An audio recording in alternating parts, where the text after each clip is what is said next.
Good evening friends, आज हम discuss करने वाले हैं एक दिल्ली यूनिवर्सिटी के बारे में। उसके पीएचडी एडमिशन प्रोसेस को कम्प्लीटली समझेंगे।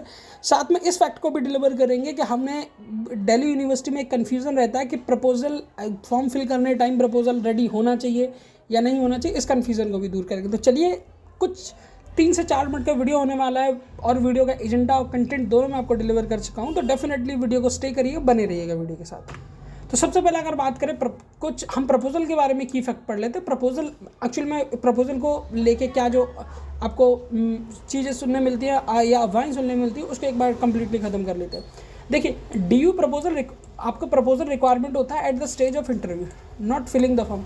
जब आप फॉर्म भरते हैं तब प्रपोजल का रिक्वायरमेंट नहीं होता, ठीक है। बट कुछ लोग बताते हैं ऑप्शन फॉर्म फिल करते टाइम ऑप्शन आता है प्रपोजल का, कुछ लोग बताते हैं नहीं आता है। अगर आता भी है तो डेफिनेटली आप ऑप्शन पर टिक करिए और आगे बढ़ते जाइए, ठीक है। आपको प्रपोजल तब आपको देना होगा जब आप at the time of interview होंगे। बाकी प्रपोजल आप रेडी रखिए तो काफ़ी ज़्यादा अच्छा है।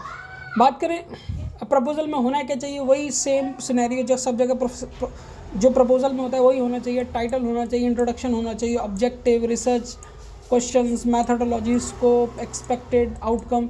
अगर ये सारी चीज़ें आपको नहीं समझ में आती है, प्रपोजल बनाने का करेक्ट मेथड क्या है, तो मेरे चैनल के डिस्क्रिप्शन बॉक्स में आप प्रपोजल कमेंट कर सकते हो। तो मैं आपको कंप्लीट मेथड का प्रपोजल का बता दूंगा, जिससे कि आप इजीली जिस भी फील्ड में या जिस भी टॉपिक पे रिसर्च करना चाहते हो उसका प्रपोजल आप इजीली रेडी कर पाएंगे। चलिए, थर्ड पॉइंट के आगे बढ़ते हैं। Proposal should match the department and research area potential service supervision, ठीक है, पोटेंशियल सुपरवाइजर। तो अब याद रखिएगा, रिसर्च आपके डिपार्टमेंट से मैच करता चाहिए। ये बात मुझे बताने की आपको ज़रूरत नहीं है, आप ऑलरेडी आप पीएचडी एस्पिरेंट है, नेट एस्पिरेंट, तो आपको ये सारी चीज़ें पता होगी, ठीक है। जेआरएफ कैंडिडेट ऑल्सो नीड, कभी कभी ये होता है कि हम जेआरएफ है तो हमें प्रपोजल की ज़रूरत नहीं पड़ेगी। डेफिनेटली आपको प्रपोजल की ज़रूरत पड़ेगी at the time of during admission.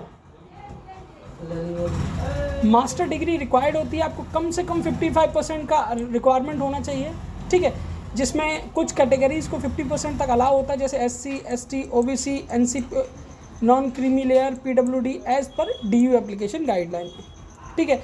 UGC net, CSI net give direct interview advantage. कुछ केसेस में होता है, कुछ केसेस में नहीं होता है। फाइनल ईयर मास्टर स्टूडेंट में also apply as per the DU notification. Master year जो फाइनल ईयर में है वो ऑल्सो अप्लाई कर सकते हैं DU के नोटिफिकेशन के अकॉर्डिंग।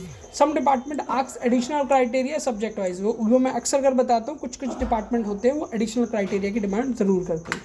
तो चलिए, एप्लीकेशन फ़ीस की बात करते हैं। एप्लीकेशन फ़ीस आपकी जनरल और SC ST 750 है, SC ST OBC और PWD की 300 रुपीज़ है। एनुअल फीस अप्रॉक्स 20,000 से 25,000 है। फुल ड्यूरेशन वेरियस डिपार्टमेंट की अलग अलग फीस हो सकती है।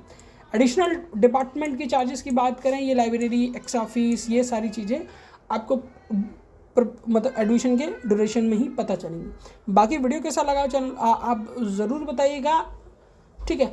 डिस्क्रिप्शन बॉक्स में आप अगर प्रपोजल में कन्फ्यूज़न है, प्रपोजल किस तरीके से बनता है, प्रपोजल कैसे बनाना चाहिए, तो आप डिस्क्रिप्शन बॉक्स में प्रपोजल मेंशन कर सकते हैं। डेफिनेटली मैं आपको प्रपोजल बना